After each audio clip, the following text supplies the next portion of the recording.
I'm a 31-year-old guy, and I was with my girlfriend for about 2.5 years.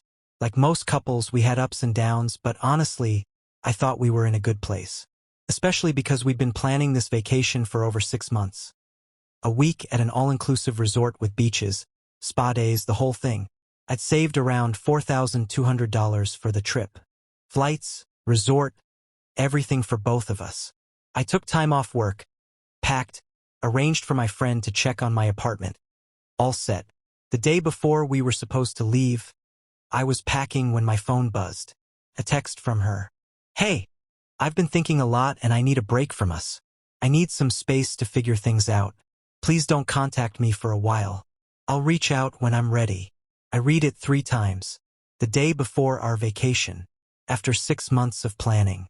I sat on my bed for about 10 minutes just staring at the wall. Then I replied with one word. Okay. No arguing. No begging. No questions. Then I got to work. First call. The airline. I explained I needed to cancel one ticket. There were fees since it was last minute, but I got about 60% of her ticket back as credit.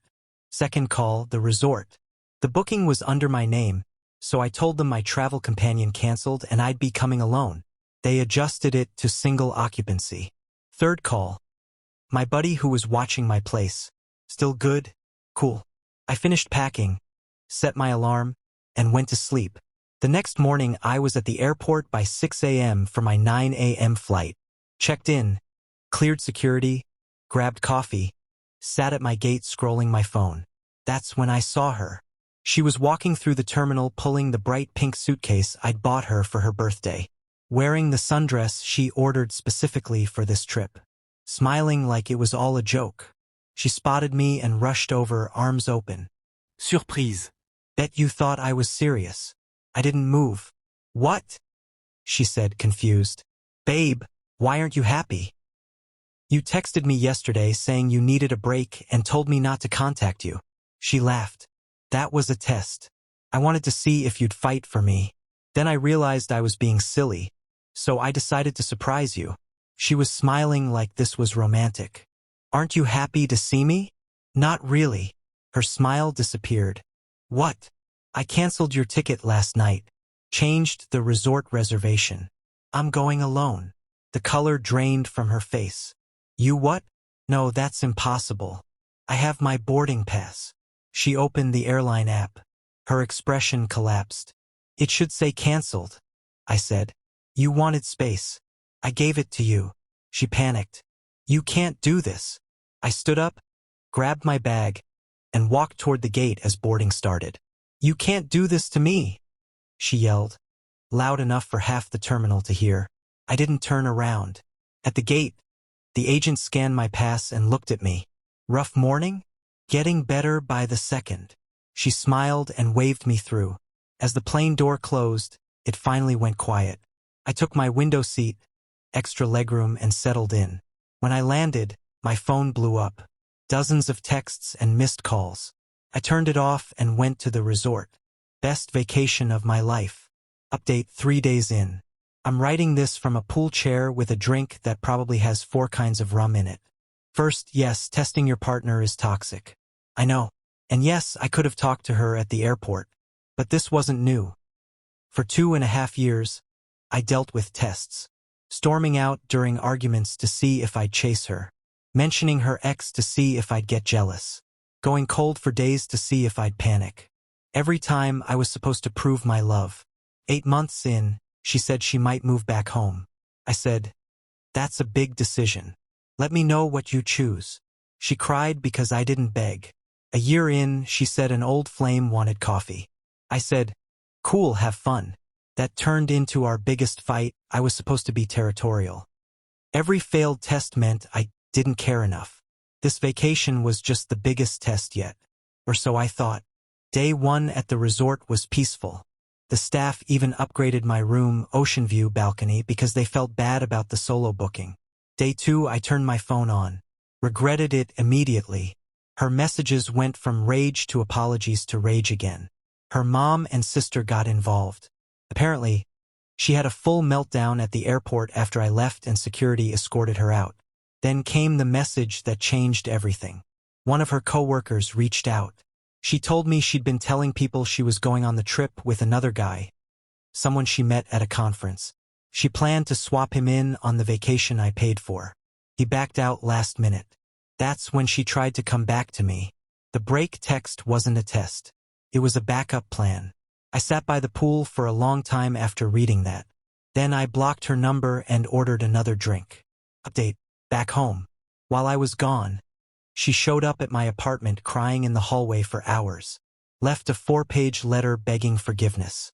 Her mom accused me of financial abuse for canceling the ticket I paid for. She even emailed me a PDF invoice charging me for emotional distress, missed work, Uber fare, and suitcase damage. The suitcase I bought her. I sent it to a lawyer friend. He laughed. Not enforceable. Total bluff.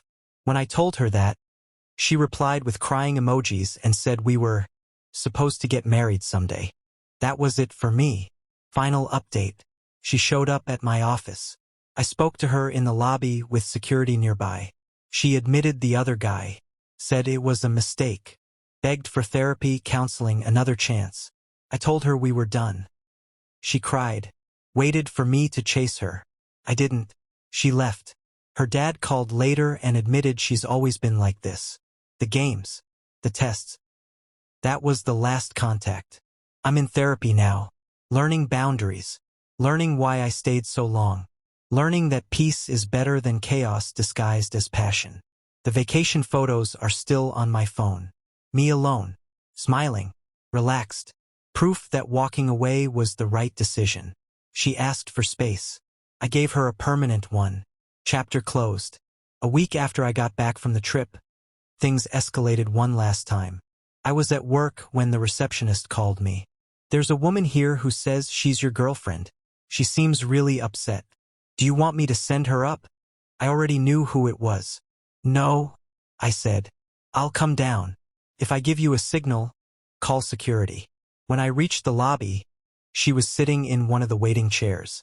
Eyes red, face exhausted, hair pulled back in a messy ponytail. She looked like someone who hadn't slept in days. For a split second, I almost felt bad. Then I remembered the invoice. Can we talk? She asked quietly. We can talk here. 5 minutes. Please, somewhere private. No. Whatever you have to say, you can say it here. She hated that. I could tell. She glanced around at the receptionist, the security camera, a couple of coworkers pretending not to stare. I made a mistake, she said. The other guy meant nothing. I got caught up in attention. You're the one I want. You asked for a break the day before our vacation, so you could bring another guy on a trip I paid for. That's not. It is. I talked to your coworker. I know everything. Her face went pale. Who told you? Doesn't matter. You didn't want space. You wanted me out of the way.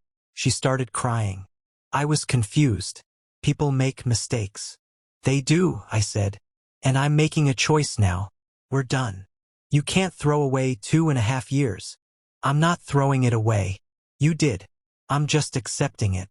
I love you. No. You love what I provide. Stability, money. Someone who chases you when you pull away. That's not love. That's a transaction. She started crying louder. People were openly watching now. I'll do anything, she said. Therapy, couples counseling, whatever you want. What I want is for you to leave and stop contacting me. You're being cruel. I'm being clear. She stood there waiting for me to crack. Waiting for me to chase her one last time.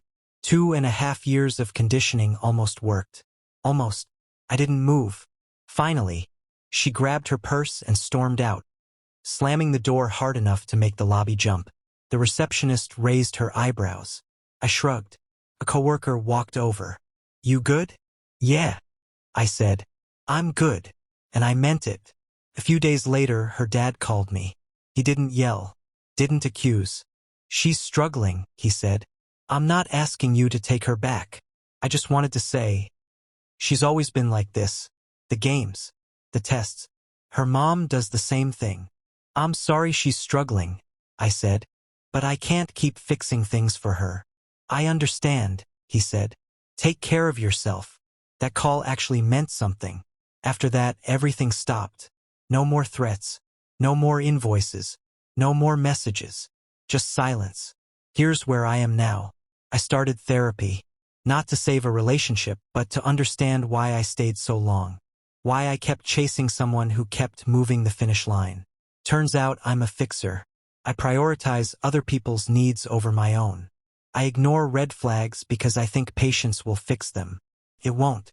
The vacation photos are still on my phone. Me on the beach. Me by the pool. Me eating alone and smiling. Proof that peace feels better than chaos dressed up as love. She wanted space. I finally took it. After that day at my office, things finally started to slow down. Not immediately, but noticeably. For the first few days I stayed alert, half expecting another surprise appearance.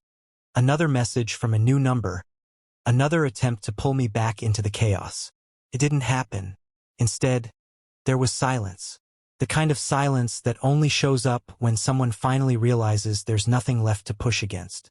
Her last real attempt came indirectly. A mutual friend reached out and told me she was telling people a new version of the story. That I had cheated. That I'd gone on vacation alone out of guilt. That canceling her ticket was revenge. Apparently, she was hoping if she controlled the narrative long enough, it would become the truth. It didn't work. Too many people already knew the timeline. Too many loose ends. Too many things she'd said out loud before everything collapsed. As my friend put it, the math isn't matting. That was the moment I realized something important. I didn't need to defend myself. When someone lies consistently, eventually the lies contradict each other. All you have to do is step back and let that happen. A week later, her coworker sent me one final update. HR had spoken to her again. She was being warned about professionalism and boundaries. Apparently, bragging about one guy, crying about another, and melting down at work had finally caught up with her. After that, nothing. No calls. No emails. No invoices. No threats. Just done. And honestly, that was the strangest part. For 2.5 years, my life had been filled with noise, emotional highs and lows, tests I didn't know I was taking, rules that changed depending on her mood, arguments where I was always on trial for not reacting correctly. When it stopped, I felt something I hadn't felt in a long time. Peace. Not happiness, peace. Happiness came later. At first, the quiet felt unfamiliar. I'd catch myself reaching for my phone, expecting a message that wasn't coming. I'd replay conversations in my head, wondering if I should have said something differently. My therapist helped me understand that part. He called it deconditioning. When you spend years being trained to respond to emotional volatility, calm can feel wrong at first. Your brain expects chaos. It expects to be needed, tested, provoked. I wasn't missing her. I was missing the role I played. The fixer, the chaser, the stabilizer. And that was a hard truth to sit with. In therapy, we started unpacking why I stayed so long. Why I ignored patterns. Why I accepted behavior I'd never advise a friend to tolerate. Why I kept believing patience would eventually turn into stability. The answer wasn't complicated, but it was uncomfortable. I confused effort with love. I believed that if I just showed up enough, stayed calm enough, proved myself enough, the games would stop. They don't. People who test love don't want reassurance, they want control. And control always needs a new test. That vacation ended up being the clearest mirror I could have asked for. I didn't fall apart without her. I didn't feel lost. I didn't feel lonely. I felt lighter. The photos from that trip still sit on my phone. Me at the beach. Me at the pool. Me eating dinner alone. Smiling without forcing it. At the time, I didn't realize how important those pictures would become. They're proof. Proof that I don't need chaos to feel alive. Proof that love isn't supposed to feel like a performance. Proof that peace isn't boring. It's safe. Looking back, canceling her ticket wasn't revenge. It was boundaries. She asked for space. I respected her words instead of chasing her feelings. The fact that she didn't mean what she said doesn't make my response wrong.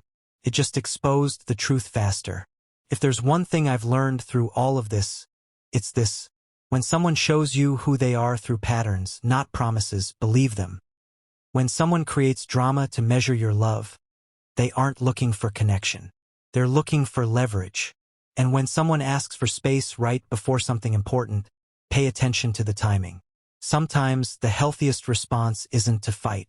Sometimes it's to step aside and let the truth walk out on its own. I don't hate her. I don't wish her harm. I just won't participate anymore. This chapter is closed. Not with anger. Not with bitterness. With clarity. And for the first time in a long time, that's more than enough.